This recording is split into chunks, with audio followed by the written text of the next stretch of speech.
কত বছরের আগে আমাদের পাড়াতে একটা দত্তবাড়িতে রাম ঠাকুরের পুজো শেয়ার করেছিলাম। এবারে আমি রাত্রিবেলায় গিয়ে ভিডিও করি, দেখো তোমাদের সঙ্গে শেয়ার করছি। চলো তোমরা তাহলে দেখতে থাকো। এই বছরটাও খুব সুন্দর সাজিয়েছিল, এবারেও খুব সুন্দর সাজিয়েছে। দেখো প্রথমে ঢুকতে খুব সুন্দর গেট সাজিয়েছে ফুল দিয়ে আর লাইটিং করেছে।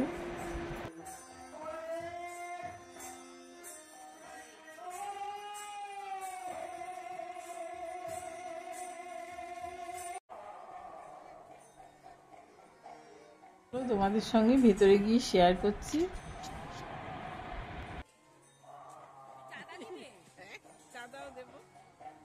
আমি মন্দিরের উন্নয়নের জন্য কিছু দান করলাম।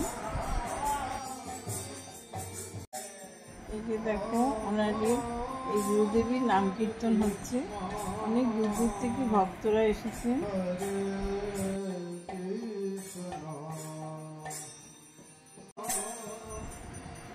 কীর্তনে অনুষ্ঠান হচ্ছে, সব ভক্তরা বসে আছে আর কীর্তন শুনছে। আমি একটুখানি বসলাম।